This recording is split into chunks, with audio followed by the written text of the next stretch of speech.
kesimpulan ingin bertanya, pernah seorang sahabat saya melihat postingannya di FB tidak pakai jilbab, selalu dia buka tutup jilbabnya.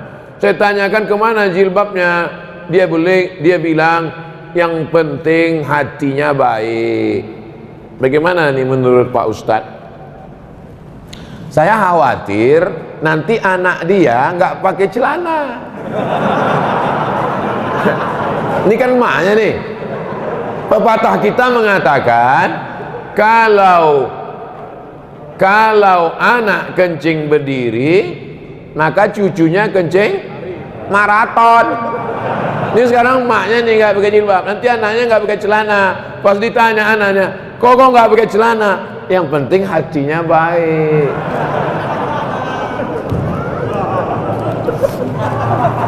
Saya tanya, apakah Sayyidatuna Aisyah itu hatinya nggak baik? Istri Nabi itu Aisyah, istrinya baik, hatinya baik apa nggak baik? Baik. Dia pakai hijab nggak? Ada nggak Aisyah mengatakan dibukanya hijab? Aisyah, kenapa nggak pakai hijab? Aku kan istri Nabi, hatiku kan baik. Kalian semua kan anak-anakku. Wa azwajuhu ummatukum. Istri Nabi itu adalah ibu kamu. Aisyah itu ibu kita, tapi dia tetap pakai hijab. Kenapa? Allah yang nyuruh. Ya ayyuhan nabi, wahai Nabi Muhammad SAW, qul li azwajika, katakan kepada istrimu, wa banatika, katakan kepada anak perempuanmu, wa nisa'il mu'minin, katakan kepada perempuan yang beriman, yudnina alaihinna min jalabibihin, hendaklah mereka memanjangkan kerudung mereka. Dulu kerudungnya tutup kepala, tapi lehernya nggak kelihatan. Pakai lagi. Itu pakai cadar itu kan tradisi jahiliyah. Pakai cadar, pakai jilbab itu tradisi jahiliyah. Dulu turun ayat, khudhu zinatakum inda kulli masjid. Kalau kamu mau ke masjid, pakailah pakaian. Kalau kamu mau ke masjid, pakailah pakaian. Apa maknanya?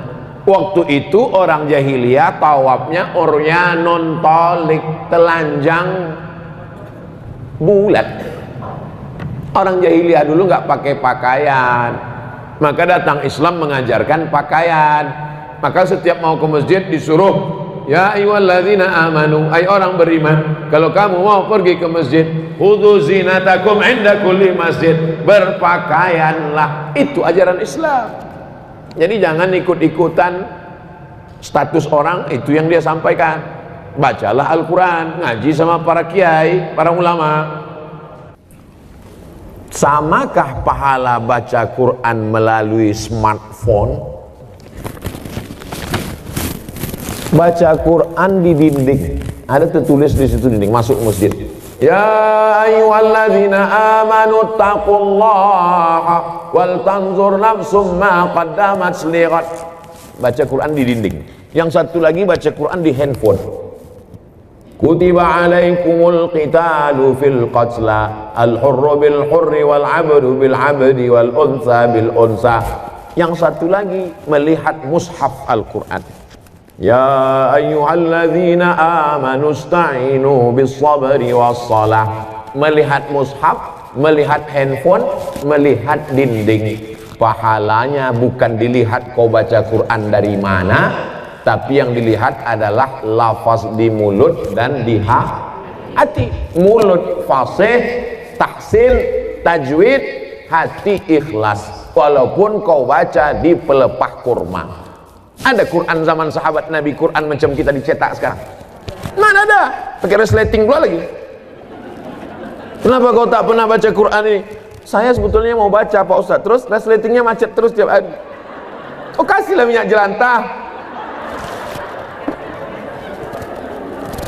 Dulu Quran ditulis di pelepah korma, di tulang onta, di batu apa namanya itu?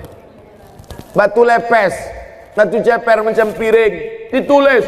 Jadi Quran tidak dilihat di mana, mau di kertas. Kertas adanya bambu yang ditumbuk, bambu, tahu bambu? Buluh ditumbuk halus jadi bubur, dijemur. Itulah asal muasal kertas dari Cina. Lalu kemudian ada kertas satu lagi di Mesir, pohon bardi, tumbuhnya di tepi sungai Nil, disusun-susun melintang membujur, dipres pakai tanah liat, dijemur. Namanya kertas papirus. Kertas paling tua dua, satu dari Mesir, Fir'aun, satu dari Cina. Lalu kemudian barulah belakangan datang kertas masuk ke kota Makkah. Jadi Quran ditulis di kertas, di batu lepes, di tulang onta, di pelepah korma. Yang dilihat bukan baca di mananya, tapi yang dilihat adalah pelafazan mulut dan keikhlasan hati. Ini Qurannya bukan main lagi, mahal minta ampun. 30 juta harga Quran. Diletakkan di lemari tamu di depan. Setiap tamu yang datang menengok macam menengok kucing. Bukan Quran itu yang mahal. Quran mahal adalah Quran yang dibaca. Seorang ibu mengajarkan anak-anaknya sambil masak pagi. Tak ditengoknya pun Quran itu sambil masak. Bismillahirrahmanirrahim. Wadduha wallaili idza saja. Ma wadda'aka rabbuka wa ma qala. Walal akhiratu khairul laka minal ula. Sambal belacan ditengoknya. Tapi Quran yang ibu ajarkan ke anak ibu itu, itulah yang dibawanya sholat. Usahakan ibu yang membacakan Al-Fatihah ke anak ibu. Supaya apa? 17 kali sehari pahalanya mengalir ke ibu. Ibu yang membacakan Fatihah ke dia. Yang belum membacakan, balik dari sini nanti, bacakan. Yang balik sekarang, nanti habis acaranya. Nak, baca Fatihah nak. Bismillahirrahmanirrahim. Itu hanya kurang halus sedikit. Bismillahirrahmanirrahim. Alhamdulillahi rabbil alamin. Rohnya kurang tebal sedikit. Luruskan bacaannya. Kapan kelingking ibu masuk ke celah kakinya saat mengajarkan dia berwudu, masuk air ke celah kaki? Kapan ujung jari ibu masuk ke celah telinganya saat mengajarkan berwudu? Kapan mulut ibu mengajarkan? Kapan tapak tangan ibu memegang pundaknya? Rata pundakmu nak. Jangan kepala kau macam menengok kuda jantan, menengok kuda betina. Jangan kepala kau ni menunduk macam menengok rumput. Rata nak. Kelak kita semua inilah yang akan dia kenang. Al-madrasatul ula. Ibu adalah sekolahnya yang pertama. Alhamdulillah ibu amalkan. Pahalanya mengalir ke ibu, mengalir pula ke saya. Tapi pahala ibu tak berkurang. Ibu tetap dapat 100, saya 120.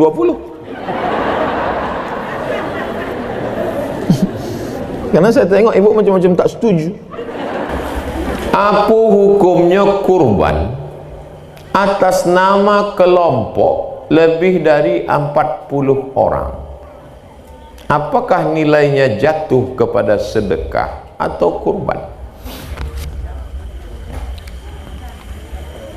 Kurban yang paling level paling bawah ini namanya kurban kelas ekonomi. Level paling bawah betul. Satu rumah satu kambing. Itu level paling bawah. Satu rumah satu kambing. Lakinya, bininya, anaknya, menantunya, atuknya, neneknya, cucunya kebetulan hidup serumah tu. Dipotongnya lah satu kambing. Satu kambing untuk satu rumah. Itulah kurban level paling bawah. Level yang di atas 7 orang untuk satu lembu atau satu unta. Dalilnya Nabi bersama para sahabat menyembelih pada tahun Hudaybiyah. Naharna ma'an Nabi sallallahu alaihi wasallam amal Hudaybiyah. Kami pada tahun Hudaybiyah tahun ke-6 Hijrah memotong 1 ekor onta untuk 7 orang. Karena tempat kita tak ada onta, 1 kambing. Di Kabupaten Kampar 1 kobau. Paling bawah. Ini yang atas VIP. Yang paling atas, ini yang paling hebat kurban. kurban Nabi Muhammad SAW tahun haji wada, waktu Nabi haji wada, dipotong Nabi 63 ekor sendiri, dilanjutkan Sayyidina Ali 37, 63 tambah 37, 100 ekor onta sendirian. Level paling bawah, level pertengahan, level paling tinggi. Di antara 3 level tadi, adakah 40 orang satu kambing? Tak ada. Jadi kalau gitu level mana lah ini? Jadi bapak ibu wali murid, wali kelas, di kelas itu ada 40 anak siswa, maka anak-anak ini kumpul duit 100.000, 200.000, lalu diserahkannya ke kepala, ke guru, kami untuk kurban. Maka anak-anak itu bersedekah duit, tapi waktu memotongkan kurbannya atas nama 1 orang. Atas nama siapa? Wali kelas. Jadi sekolah-sekolah yang menganjurkan siswa-siswa mengumpul duit untuk berkurban, jangan kaburkan pemahaman kurban pada mereka.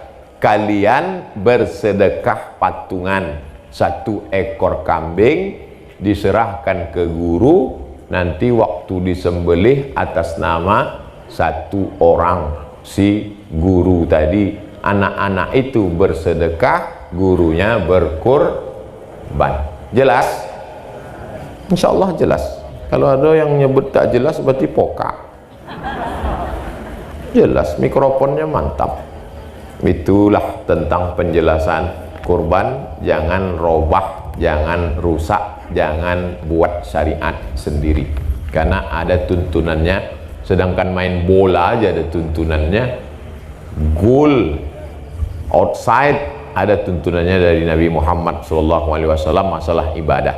Mudah-mudahan kita semua istiqomah beramal soleh, amin. Bagaimana cara menghadapi lingkungan tempat tinggal yang menganut kehidupan hedonisme? Yang pertama, faqidus syai' la yu'ti. Orang yang tidak punya sesuatu, dia tidak bisa memberikan sesuatu. Kita tidak bisa berefek terhadap lingkungan kita kalau kita tidak punya sesuatu itu. Makanya mahasiswa-mahasiswi dibekali 3: akidahnya benar, ibadahnya benar, akhlaknya benar. Sehingga ketika dia keluar dari Polnes, dia bekerja di tempat lingkungannya dimanapun dia berada di seluruh dunia ini, Indonesia, di tempat itu nanti masyarakatnya hedonis, dia tidak akan terpengaruh. Kenapa ikan itu tidak asin walaupun tinggal di laut asin? Karena dia hidup. Kalau dia mati baru jadi ikan asin. Maka dihidupkan ruhnya, dihidupkan ibadahnya. Yang kedua, nanti dia dibiasakan berkomunitas. Andai dia nanti bekerja di sebuah perusahaan, di perusahaan itu masyarakatnya hedonis, sibuk dengan dunia, dia akan membuat sebuah komunitas. Saya ceramah di perusahaan saya ceramah di PT Nikel, saya ceramah di PT Batubara, saya ceramah di PT Minyak Bumi. Ada saja sekelompok komunitas yang menghidupkan masjid, menghidupkan pengajian. Mereka inilah motor penggeraknya. Mudah-mudahan alumni-alumni Polnes ini menjadi penggerak dakwah di setiap daerah. Lalu kemudian, la tajtami'u ummati ala dhalalatin. Umatku ini tidak akan pernah menyatu dalam kesesatan. Begitu kata Nabi SAW. Wa may yartadda minkum an dinihi. Siapa di antara kamu yang meninggalkan agama ini, murtad dia, fasawfa ya'tillahu biqaumin, akan diganti Allah dengan sekelompok kaum. Yuhibbuhum, Allah mencintai mereka, wa yuhibbunah, dan mereka membalas cinta Allah. Mereka memperjuangkan agama Allah. La yakhafuna fillah laumata laim. Mereka tak pernah takut kepada caci maki, bully, buzzer, haters, dan lain sebagainya.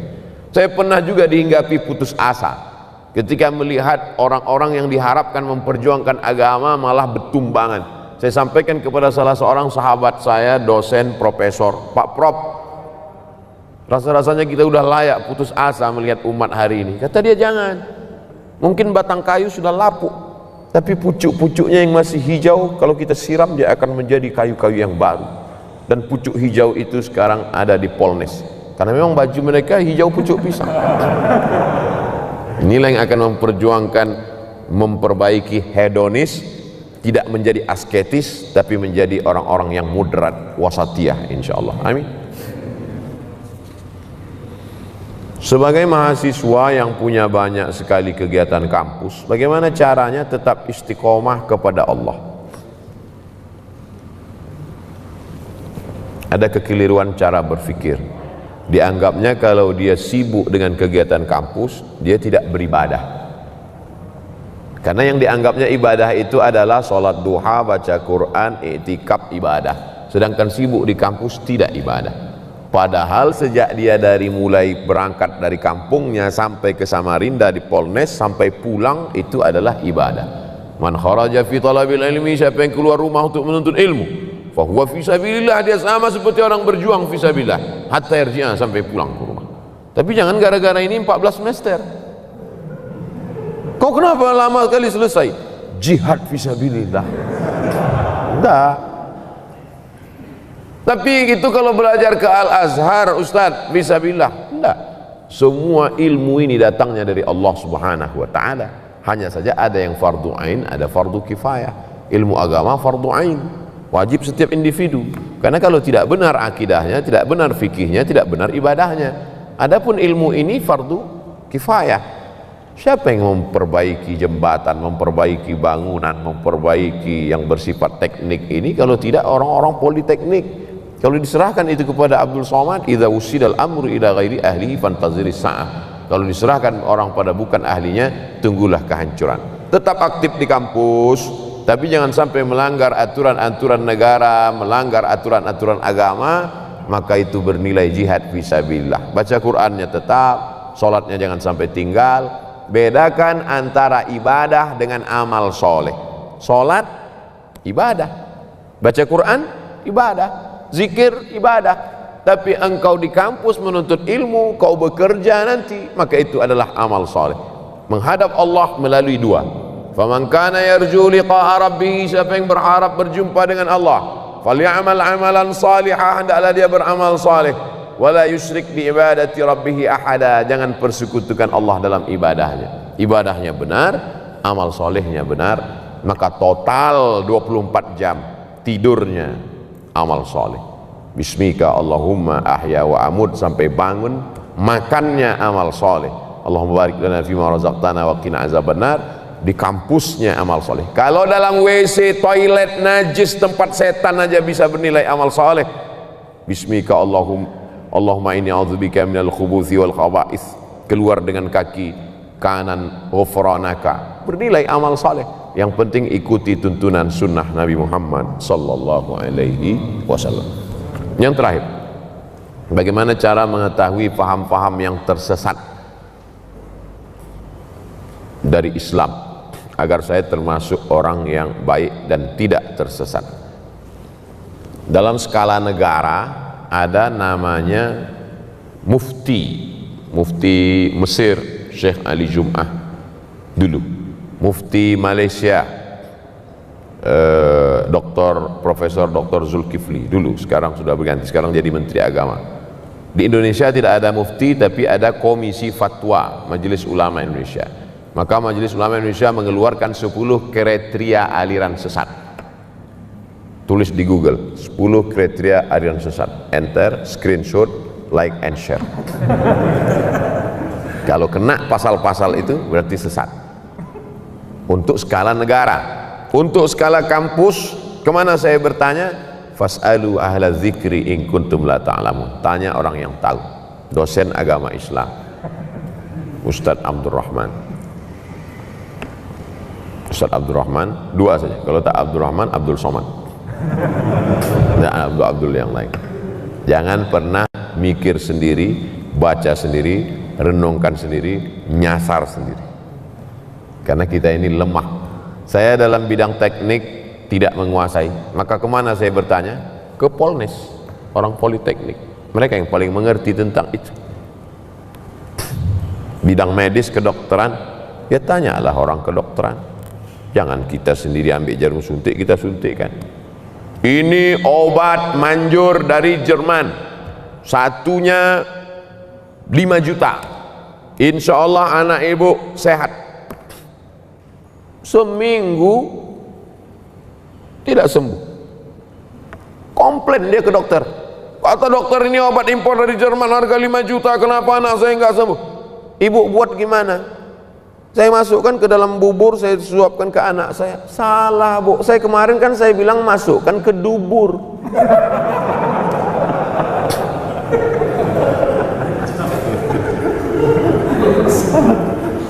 Obat aja salah, untung anaknya tak mati. Ini true story, kisah nyata jamaah kita yang bekerja di rumah sakit menyampaikan ke pasien dia. Salah dengar pasien. Bagaimana tentang masalah kehidupan? Masalah dokter aja kita tak, apalagi dalam masalah agama. Kalau masalah kedokteran ada orang salah, 1 nyawa melayang. Kalau dalam masalah arsitektur jembatan ada orang salah, 1 jembatan runtuh. Tapi kalau dalam masalah pemahaman agama orang salah, dunia akhiratnya. Ada orang membawa istrinya sedang hamil tua mau melahirkan. Dia pasti akan cari tulisan bidan berijazah. Karena dia takut anaknya meninggal. Khawatir dia. Takut dia keturunannya ini akan mati, dia tak punya pelanjut. Tapi kenapa dalam masalah agama kita malah percaya kepada dukun yang bisa melipat gandakan uang? Kalau bisa dia lipat gandakan uang, ngapain dia mesti ngambil uang kita? Ini kan tidak rasional. Oleh sebab itu kita mesti kembalikan kepada yang punya ilmunya. Siapa itu? Untuk di kampus, ya dosen-dosen ilmu agama Islam. Saya kira demikian. Mohon doanya hari ini pertama dalam hidup saya sholat subuh berjamaah. Allahu Akbar. Jangan takbir dulu orang.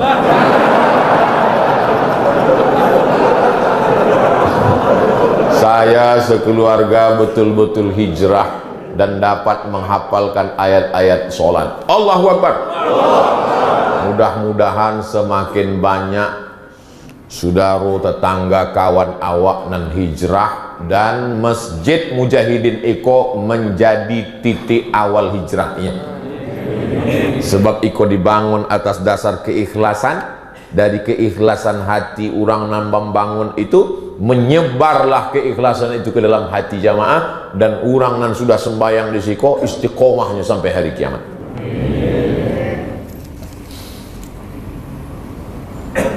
Saran nama anak. Oh, ambo kalau nama anak bisa, asal jangan bertanya nama bini lah.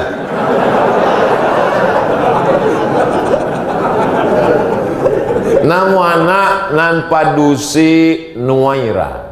Nuaira artinya secercah cahaya. Atau Vina Hanina. Hanina artinya kerinduan. Vina antara kami, suami istri, tiba-tiba datang anak yang dirindukan selama ini. Vina Hanina. Masya Allah, so sweet guys. Kalau laki-laki, udah antara kami berdua lah. Laki-laki banyak bisa. Mohon doa Ustaz, istri saya mau melahirkan, banyak-banyak ibu yang mau melahirkan sholat sunat. Kalau tak bisa tagak, duduk. Sebab dengan banyak bergerak itu mempermudah kelahiran, kata dokter SPOG, spesialis obgyn. Spesialis obgyn itu spesialis kandungan, bukan spesialis hantu. Obgyn, jin kok hantu. Obgyn, SPOG.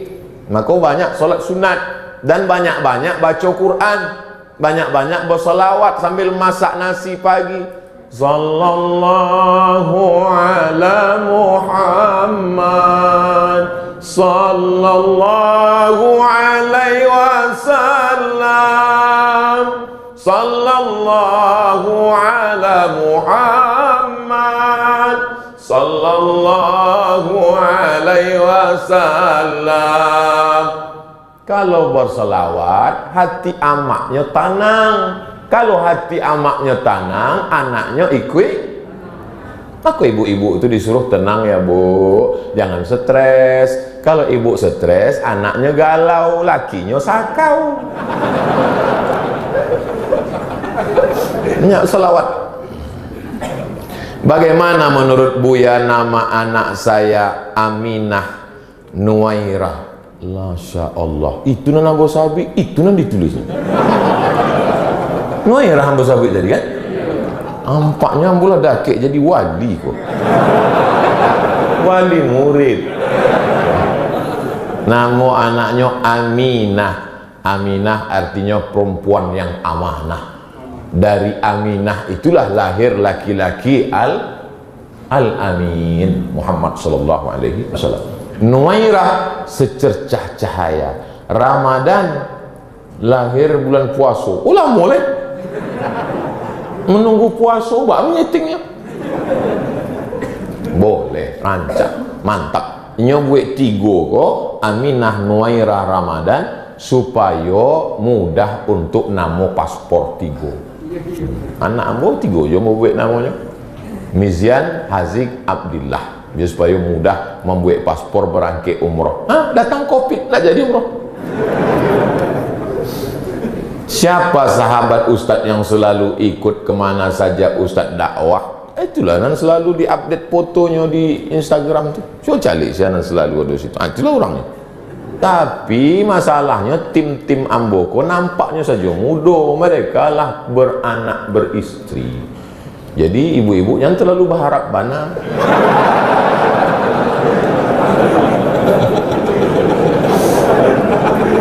Ustaz, apa ube istiqomah? 3. Nampak tamu berjamaah. Sebab serigala hanya menerkam kambing yang memisahkan diri dari jamaah. Jamaah Majlis Mujahidin, jamaah FPI, jamaah Biker Subuhan, jamaah mantan petato. Sebab mereka berjamaah biasanya karena ada kesamaan. Sama-sama suka motor, jamaah. Sama-sama suka sepeda ontel. Tidak akan mau sepeda ontel kau menyatu dengan jamaah motor. Yang ikut hingar-bingar, makin gadang suara makin hebat. Nanti kok silent sih. Tiba-tiba masuk ke parit.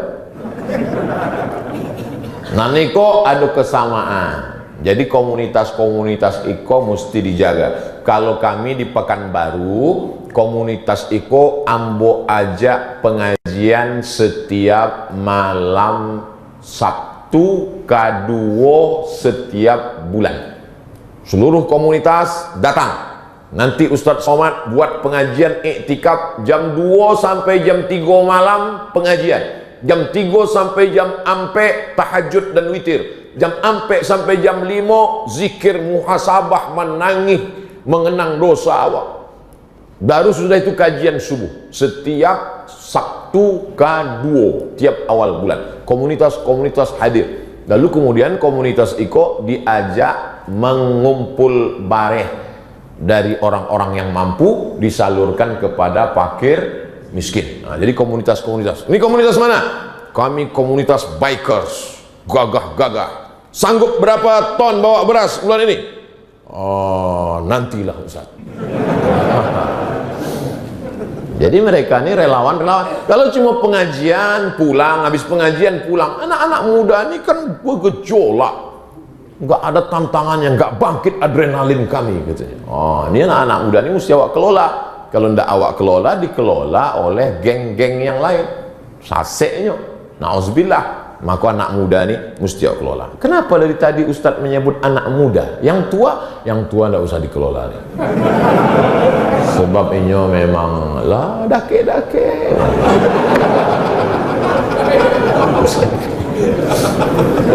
Nampak tamu berjamaah.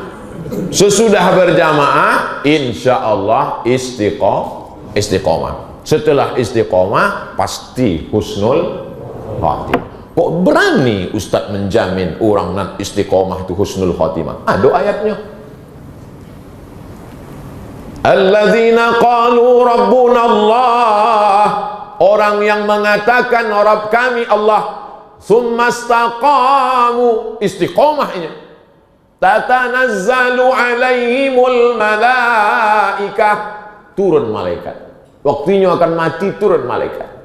Cek malaikat, alla takhafu, jangan kau takut, wala tahzanu, jangan kau sedih, wa abshiru bil jannati allati kuntum tu'adun. Mudah-mudahan awak sadarnya waktu akan mati itu turun malaikat mengabarkan ke awak, hai Abdul Somad, jangan kau takut, jangan kau sedih, karena kau mendapatkan husnul khatimah. Amin. Kami tidak minta banyak anak-anakku sekalian, walaupun amak melahirkan kalian meregang nyawa, bersimbah darah, walaupun apa tidak bersalin pakaian demi sekolah kalian, nanti mintanya tidak banyak. Nanti mintanya cuma kalian bisikkan kata lingonya sebelah kanan, la ilaha illallah. Tak ada gunanya kalian kayo hebat, tapi waktunya akan sakaratul maut, ditelepon kalian sedang di luar kota, rapat, sibuk. Apa pembalasan awak untuk baik budi baik inyo? Cuma waktu inyo mati, hantarkanlah kata lingo kanannya, la ilaha illallah. Dulu waktu awak lahir, inyo nama membisikkan kata lingo awak, azan. Asyhadu an la ilaha illallah. Masuk kau tahu, masuk ke hati awak. Kini inyo nak minta balas aku. Inyo cuma minta bisikkan ke telinga.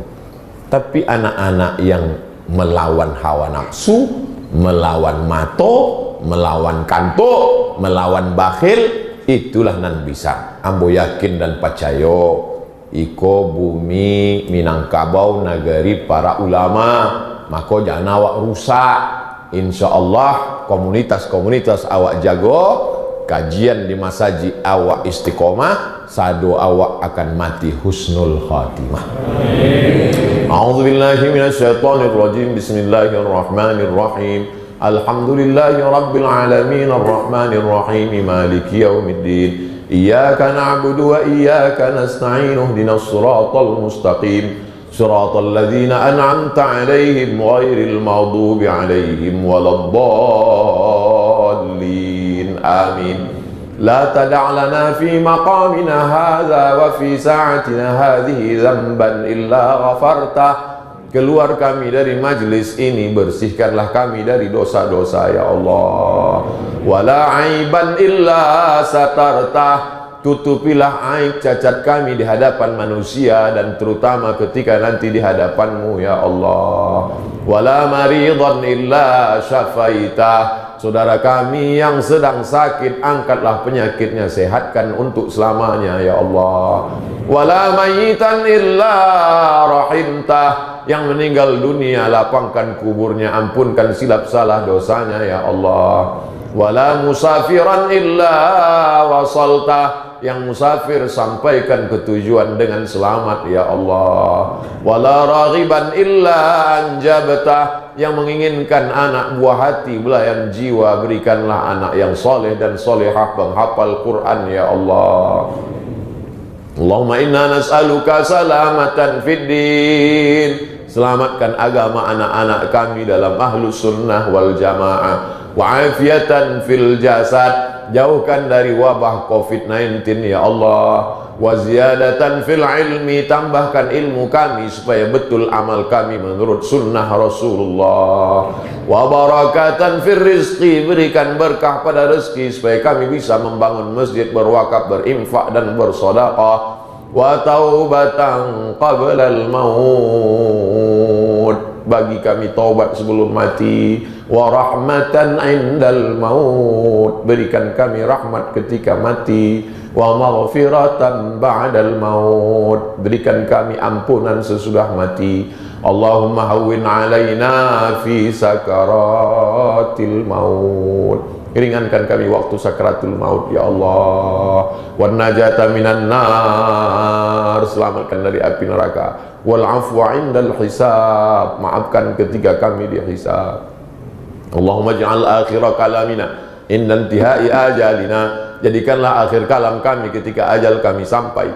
Saat kami terbujur kaku, saat kami tak ada kuasa, saat kami tak ada harta, saat kami tak ada yang bisa kami bawa menghadapmu. Izinkanlah yang terakhir keluar dari mulut kami, la ilaha illallah Muhammadur Rasulullah SAW. Kalimatu haqqin 'alaiha nahya, dengan itu kami hidup, wa 'alaiha namutu, dengan itu kami mati, wa biha nub'atsu, dengan itu kami nanti dibangkitkan di padang mahsyar, wa adkhilnal jannata ma'al abrar, masukkan kami dalam surga bersama Ustaz Jalfatullah, bersama Pak Haji Edi, bersama jamaah kami, bersama sahabat-sahabat kami, saudara-saudara kami, kawan kami, musuh-musuh kami yang belum bertobat, berikan mereka taubat nasuha ya Allah. Satukan kami di surga bersama Nabi Muhammad sallallahu alaihi wasallam. Rabbana atina fid dunya hasanah wa fil akhirati hasanah wa qina adzabannar. Wa sallallahu ala nabiyyina Muhammad wa ala alihi wa sahbihi wa sallam. Walhamdulillahi rabbil alamin. Sama-sama kita dengarkan penuturan dari Tuan Guru kita Al-Ustaz Haji Abdul Somad. Tadi ada Ustaz mengatakan bahwasanya iman dan dagang tak dapat dipisahkan. Lalu bagaimana cara kita, Ustaz, meyakinkan umat bahwasanya sistem ekonomi Islam ini dapat membawa perubahan yang baik bagi bangsa Indonesia?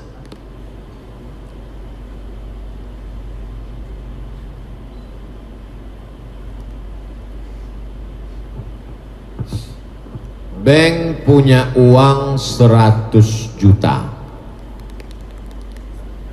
Ada pengusaha muslim punya uang 100 juta. Duitnya sama-sama 100. Yang minjam juga sama-sama usahanya ayam, ternak ayam. Sama-sama yang bank ini pun nanti juga ditetapkan kau mesti bayar bunga sekian.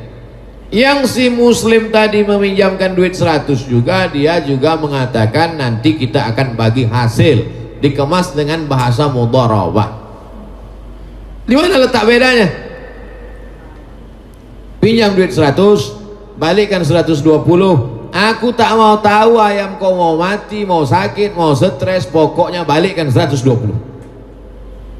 Tapi si saudara kita yang menerapkan sistem mudharabah, setelah dipinjamkannya duit 100, maka sejak keluar duit 100 sore tadi, malam ini pun dia bangun tahajud berdoa kepada Allah, ya Allah tolonglah usaha ayam si Anu tadi jangan sampai mati, karena kalau mati duit tak balik.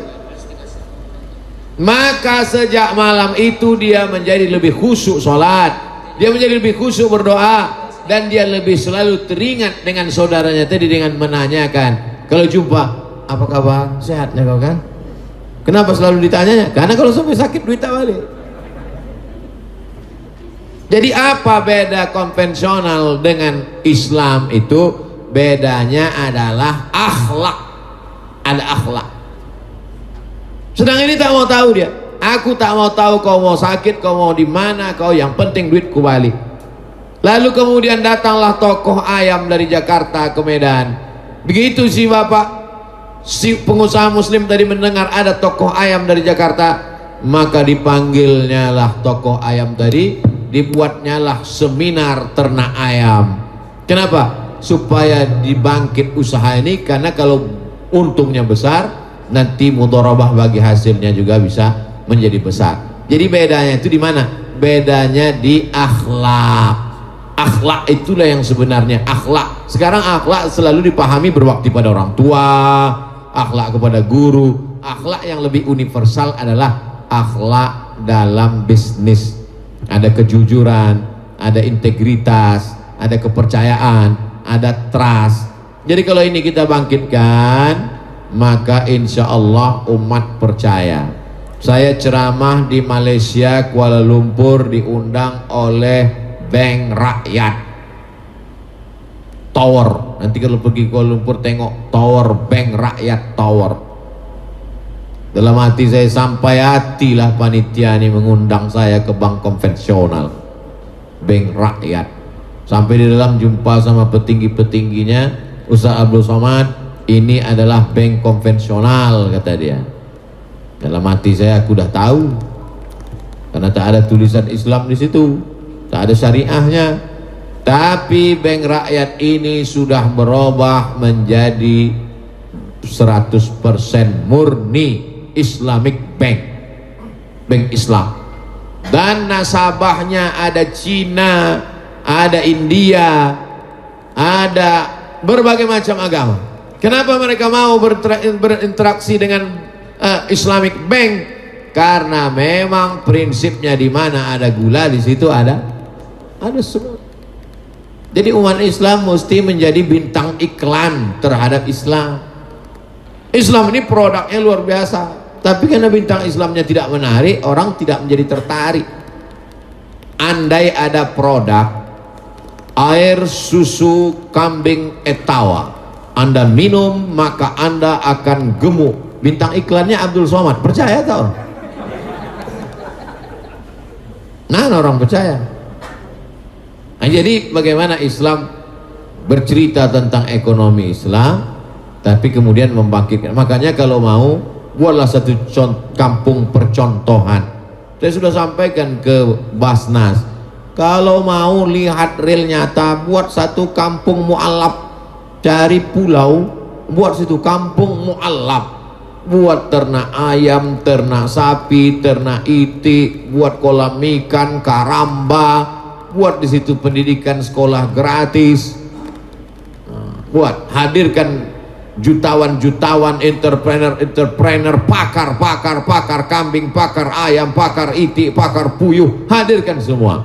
Lalu Ustaz apa? Aku bidang endorse-nya, aku nanti mengajaknya, mengiklankannya. Karena saya sudah tanya-tanya, yang berat itu dua. Yang pertama adalah biaya iklan, yang kedua adalah political will, support politik dari atas. Support politik, kalianlah yang mendatangi orang-orang politik, saya jangan dekat ke orang politik. Yang kedua adalah endorse itu, maka isi Instagram saya itu isinya endorse saja. Coba tengok, bukalah Instagram, yang belum kalian follow lah ya. Coba kita buka Instagram Abdul Somad Official Instagram, Abdul Somad Official Instagram. Apa isinya? Endorse saja isinya, ceramah ini endorse.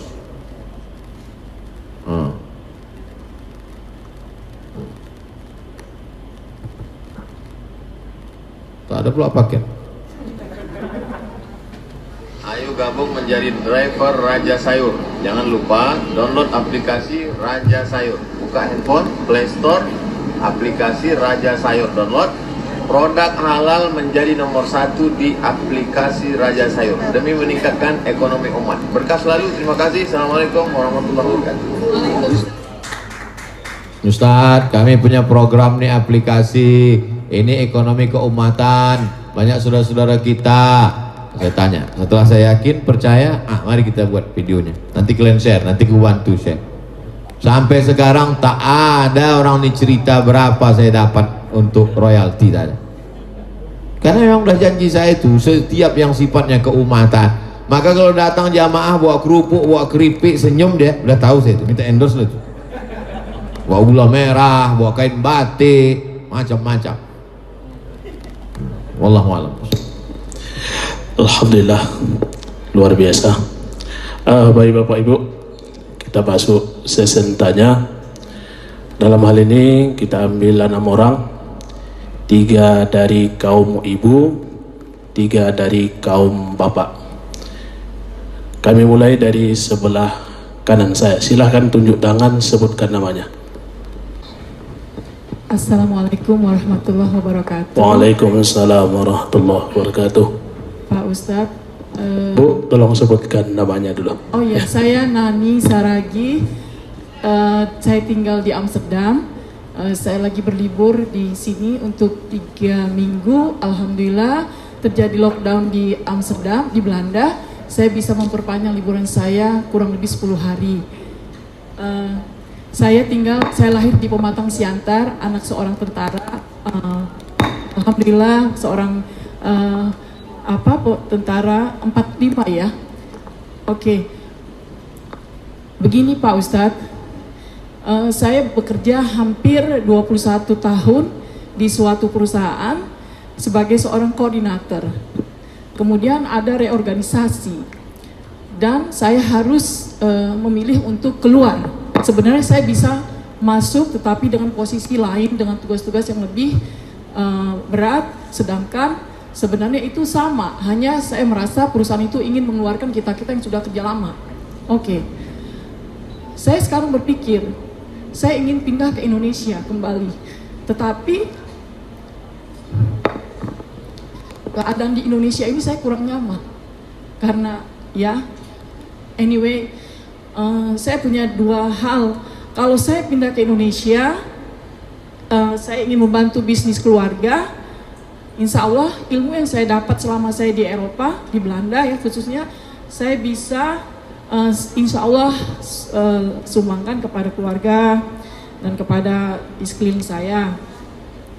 Tetapi sekali lagi saya Bu, duduk poin aja Bu ya. Ya, oke, anyway, saya pikir saya ingin berusaha di Belanda juga, di Amsterdam. Saya tinggal dari Amsterdam. Untuk berusaha di Amsterdam, insya Allah saya pikir itu lebih baik untuk ekonomi saya. Tetapi untuk agama anak saya itu lebih baik tinggal di Indonesia. Anak saya 8 tahun. Nah, saya mohon nasihat Pak Ustadz, apakah lebih baik saya tinggal di sana atau saya harus kembali ke sini, di mana kalau di sana ekonomi saya lebih baik, insya Allah saya pikir ya, dan tetapi untuk pendidikan anak saya ya kurang, tetapi mungkin ya pendidikan anak saya itu lebih baik di sini menurut pemikiran saya. Begitu. Terima kasih dan saya senang sekali alhamdulillah bisa berhadapan dengan Pak Ustadz, dan insya Allah ini adalah bukti kita nanti di surga, di akhirat. Amin ya rabbal alamin. Assalamualaikum warahmatullahi wabarakatuh. Waalaikumsalam. Ini Bu Nani Ustadz dari Amsterdam. Kalau di Medan amplas merendal masuk dalam.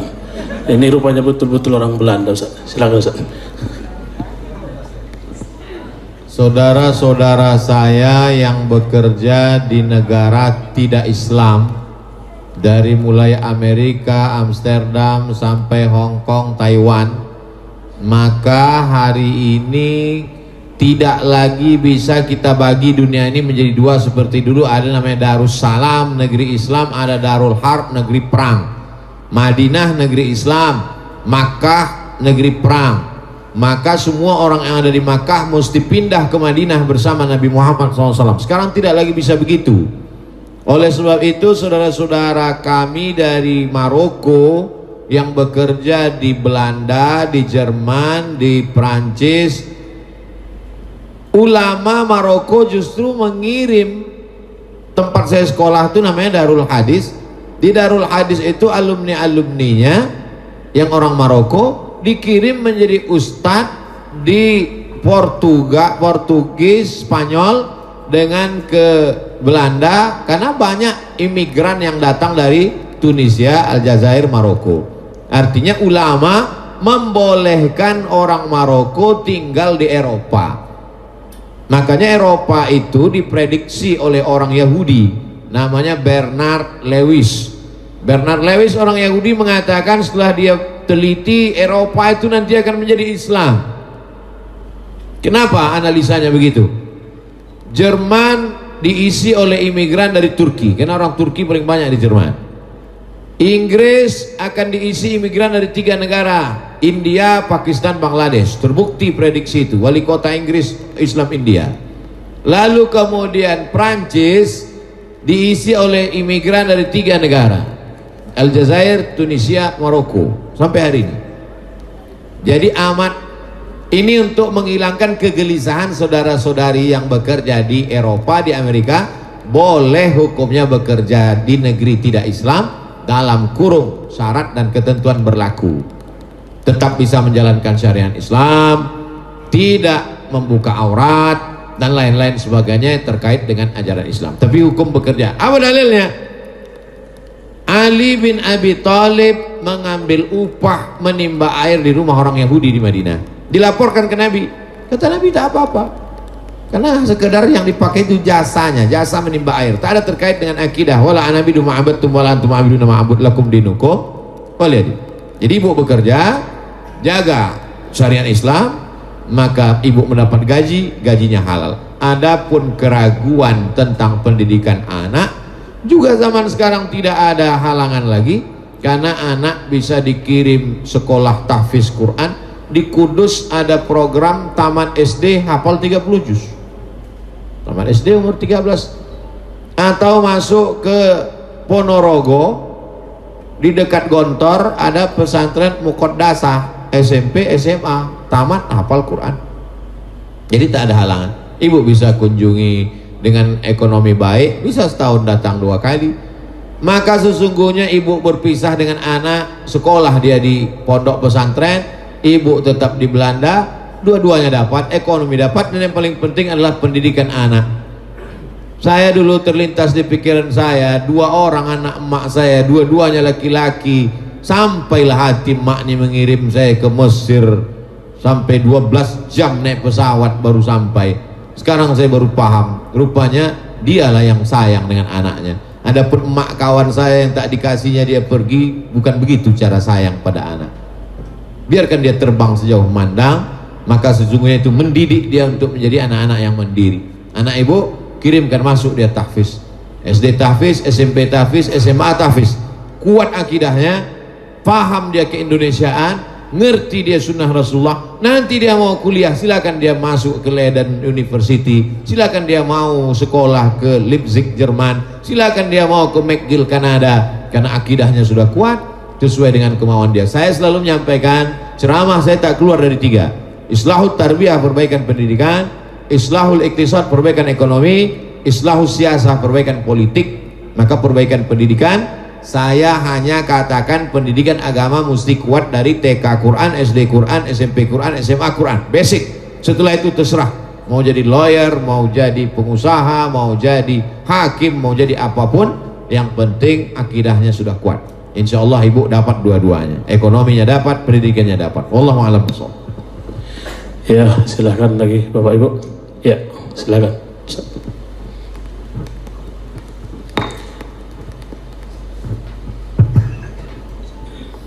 Bismillahirrahmanirrahim. Assalamualaikum warahmatullahi wabarakatuh.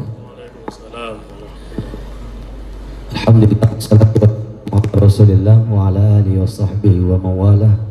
Amma ba'd. Yang sama kita hormati, yang kita muliakan guru kita Al-Ustaz Haji Abdul Somad, kemudian moderator dan para hadirin wa hadirat muliakan Allah. Sedikit Ustaz, Tolong sebutkan namanya Bapak. Ya. Nama saya Bukhari Al-Hafiz. Berkaitan dengan tema peran strategi pengusaha muslim dalam pembangunan ekonomi Islam di Indonesia. Kita tahu hari ini dalam barisan umat Islam yang namanya ekonomi itu agak carut marut, Ustaz. Sehingga ketika Presiden Perancis pun bilang bahwa Islam itu adalah agama yang krisis, termasuk krisis ekonomi. Walaupun kadang ada semangat atau ghairah yang kita lihat dari umat Islam. Contoh kemarin semangat 212, hadir 212 Maret. Cuman tengah jalan mundur. Dalam kesempatan ini kami minta tolong pemaparan dari Ustaz. Apa sebenarnya penyebab mundurnya ekonomi umat yang sudah mulai jalan dan bagaimana solusinya? Yang kedua Ustaz, apa strategi yang ampuh setelah menguatkan iman yang Ustaz sampaikan bagi muslim untuk meningkatkan ekonomi, yang tadi sudah disampaikan juga oleh abang saya, Bang Api Effendi, anak Melayu Sergei, saya anak Melayu Asahan Ustaz dari Tanjung Balai. Mudah-mudahan dari dua hal ini, kenapa saya minta strategi ampuh, alhamdulillah kami juga punya usaha belacan di Tanjung Balai. Nah, mudah-mudahan ibu-ibu, bapak sekaligus pemuji Bang yang mau pesan belacan Tanjung Balai bilang aja kuat. Sekira demikian. Nasrul minallahi wa fathun qarib wa basyiril mu'minin. Assalamualaikum warahmatullahi wabarakatuh. Kalau ada 2 orang di tengah laut, kapalnya pecah, menabrak karang, dipukul ombak, dihempas gelombang, maka yang selamat itu adalah yang pandai berenang. Maka ajarkanlah anak-anak kita berenang. Pesan sahabat Nabi, alimu auladakum as-sibahah war rimayah. ajarkan anakmu as-sibahah berenang, warimayah memanah. Sebetulnya itu makna dipahami, makna hakiki dan makna majazi kiasan. Memang betul-betul merenang dan memanah, tapi yang dimaksud berenang adalah siap di air dan memanah siap di darat. Karena kalau di darat kita memang memanah naik kuda, dan di air kita berenang. Artinya poin yang pertama bahwa siap memanah siap merenang itu kalau di bidang ekonomi ya betul-betul paham ilmu ekonomi. Kalau dia manajemen memang betul-betul paham tentang manajemen. Supaya apa? Ilmunya ada. Makanya dalam Islam itu diajarkan yarfa'illahu alladzina amanu minkum walladzina utul ilma, ilmunya. Dan semua itu ada ilmunya, tidak bisa dipelajari, tidak bisa tanpa dipelajari. Semua ada ilmunya. Ada ilmu agama, ada ilmu politik, ada ilmu ekonomi, ada ilmu budaya, ada ilmu sosial. Nah, maka tidak hanya sekedar semangat yang berapi-api tanpa didasari oleh ilmu. Ilmu tidak dibatasi oleh ruang kelas. Kalau kata orang Minangkabau, alam takambang menjadi guru, alam terkembang ini menjadi guru. Maka semangat luar biasa tanpa dibarengi pengetahuan yang sejalan berbanding lurus dengan itu, maka semangat itu turun, ilmunya hilang. Maka ilmunya, nah, saya tidak kaitkan hanya dalam kasus 212, termasuk apapun nanti ke depan, maka ilmu. Yang kedua, memang hari ini kalau tampil terlalu awal nanti dia menjadi prematur, cepat dipukul. Nah, jadi banyak juga usahawan-usahawan, bisnismen, kawan-kawan, sahabat-sahabat Ustadz Somad, sekarang kita sudah punya odol, sekarang kita punya sabun, sekarang kita punya sampo. Gimana nih saya endorse? Jangan dulu Ustadz, ini kita buat, kita gerilya dulu, karena ini kalau langsung besar langsung dipukul dari atas. Nah, ada banyak. Jadi kita lewat pengajian dulu, lewat komunitas kita dulu, kita besar karena takut dipukul di atas. Nah ini, jadi berstrategi itu penting sekarang, karena kalau tidak nanti menjadi prematur, menjadi hancur, layu sebelum berkembang. Nah jadi pertama ilmunya, yang kedua berstrategi, bukan berarti tak ada. Lalu kemudian yang ketiga adalah kajian-kajian ini, cobalah kajian yang bermanfaat untuk keumatan.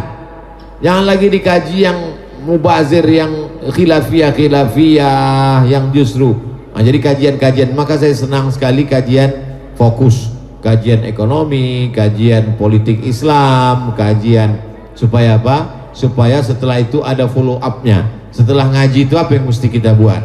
Setelah pengajian itu kita bisa buat apa? Karena kalau tidak dia akan berputar-putar di situ saja, mubazir. Mudah-mudahan ke depan insya Allah lebih baik. Tapi jangan katakan tak ada sama sekali. Insya Allah gerakan ini ada, tumbuh, dan Allah meridhoinya insya Allah. Amin. Wallahu a'lam. Baik Bapak Ibu, ada lagi yang mau bertanya? Ya, silakan Pak. Ya, silakan Pak. Berdiri Pak.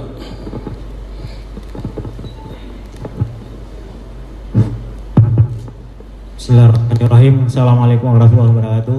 Waalaikumsalam warahmatullahi. Perkenalkan, nama saya Syahlan Juhri Nasution. Saya selaku wira swasta, kemudian juga arsitek. Alhamdulillah malam ini dapat bertemu dengan tuan guru kami yang sangat kami muliakan, Profesor Dr. Abdul Somad LCMA. Suatu keberkahan kami dapat bertemu di acara pada malam hari ini. Ustadz, menarik apa yang disampaikan malam hari ini adalah terkait dengan rencana kebangkitan ekonomi keumatan, bagaimana peran dari para pengusaha dalam membangun harkat dan martabat umat ini. Cuma mungkin di sini saya menyampaikan sesuatu hal yang mungkin perlu kita pikirkan bersama dalam rencana kebangkitan umat ini. Kira-kira apa solusinya kita ini agar dapat saling bersatu dan bersinergi, karena untuk rencana kebangkitan umat ini sebenarnya kita yang perlu sekali dibutuhkan bagi kebangkitan ekonomi Islam ini adalah semacam satu master plan. kebangkitan ekonomi umat. Ini bagaimana kira-kira solusinya? Karena tanpa strategi ini, tanpa master plan ini, kita akan saling bekerja atau berjuang itu bahkan tidak tertutup kemungkinan saling melemahkan mungkin.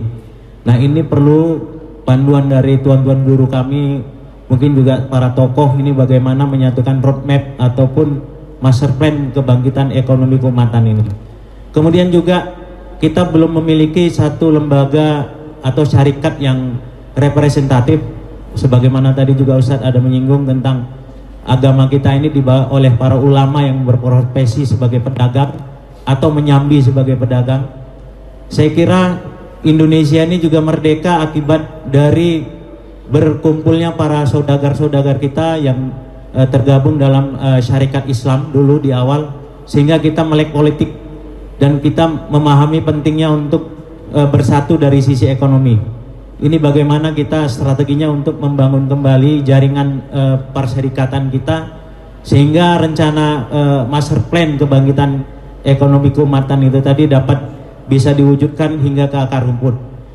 Sekaligus juga kami Ustadz, kebetulan saya juga memang aktivis yang selalu lahir dan besar di remaja masjid ya, tapi bukan remaja masjid yang dalam lembaga formal. Kita memang remaja masjid kampung, dan saya sampai hari ini di usia 44 tahun ini selalu aktif membina remaja masjid, dan kami melihat potensinya remaja masjid ini bisa dijadikan sebagai motor penggerak kebangkitan keumatan, terkhusus dari sisi ekonomi. Jadi bagaimana kita bisa strateginya untuk merubah mindset dari anak-anak kita, remaja-remaja kita menjadi mental-mental wirausaha. Ini saya lihat potensinya sangat besar, dan kami sudah mencoba untuk memulainya dengan gerakan yang namanya Salingkars ya, satuan lingkungan yang bersimpul kepada remaja masjid. Mudah-mudahan jika ada resep atau tuntunan dari Ustaz, mungkin bisa kita adopsi nanti ke depan. Mungkin itu saya. Billahi taufiq wal hidayah. Assalamualaikum warahmatullahi wabarakatuh.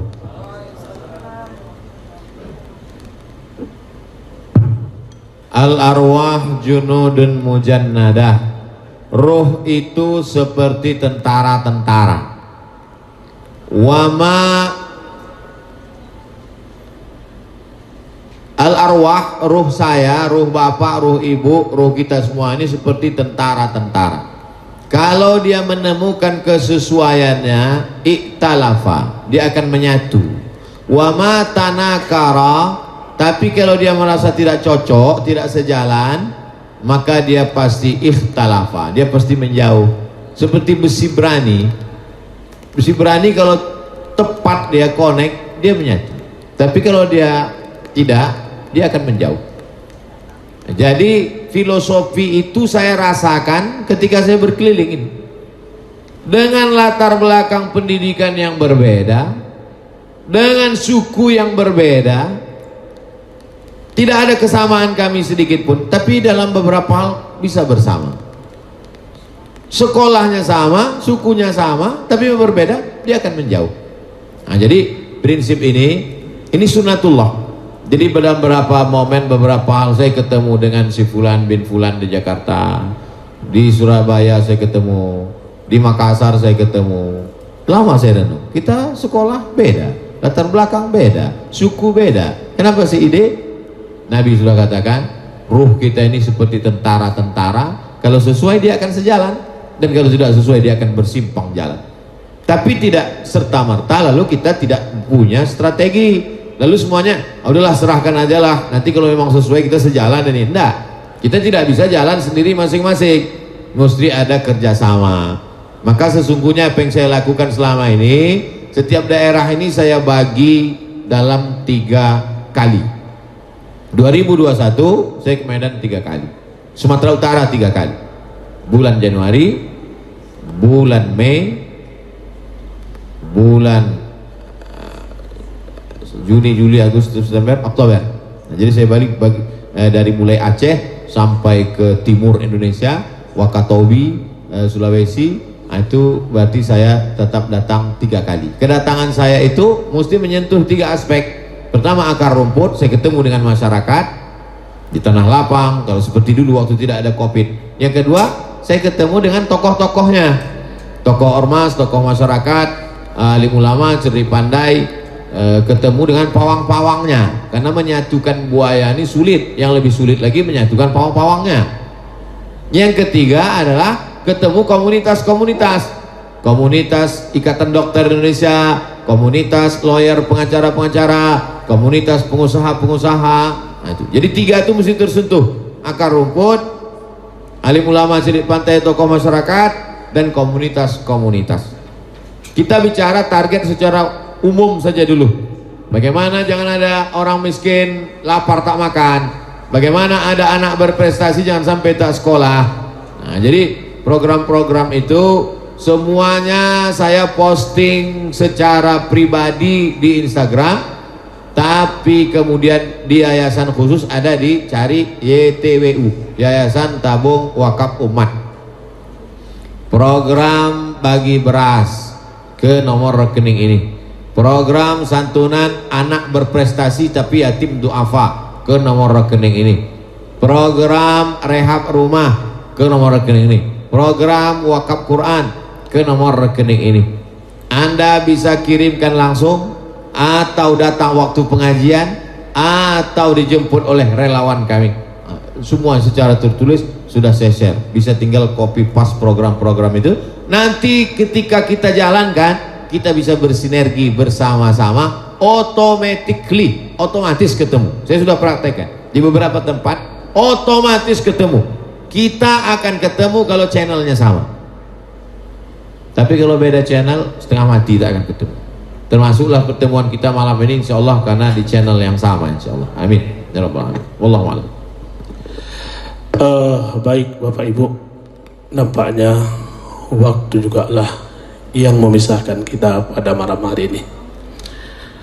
Bapak Ibu hadirin jamaah yang saya muliakan dan dimuliakan oleh Allah Subhanahu wa taala. Tadi sama-sama kita telah mendengarkan tausiah yang disampaikan oleh Ustaz guru kita Haji Abdul Somad LCMA.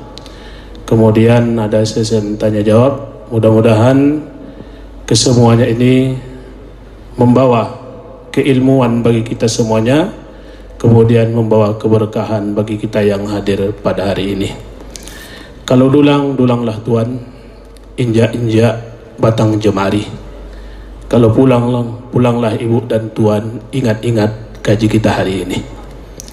Mari Bapak Ibu, sebelum kita beranjak dari tempat ini untuk mengambil keberkahan acara ini, kita mintakan kepada Tuan Guru kita Profesor Haji Abdul Somad LCMA untuk memimpin doa. Kepada Tuan Guru kami persilakan dengan hormat.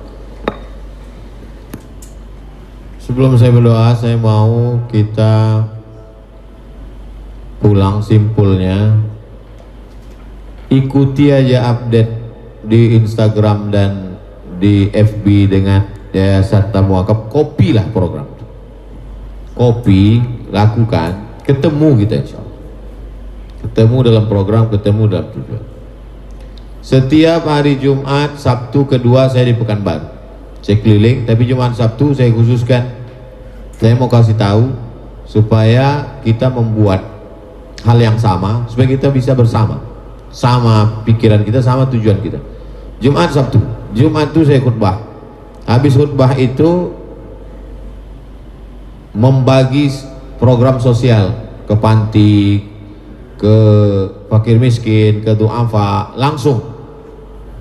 Lalu kemudian malamnya jam 3 sampai jam 4, jam 2 sampai jam 3 ngaji, pengajian, malam lebih khusyuk. Jam 3 sampai jam 4 tahajud witir. Jam 4 sampai jam 5 zikir muhasabah. Jam 5 sholat subuh, kajian subuh sampai waktu isyraq. Habis itu sholat sunat isyraq, habis itu tanya jawab, habis itu sarapan.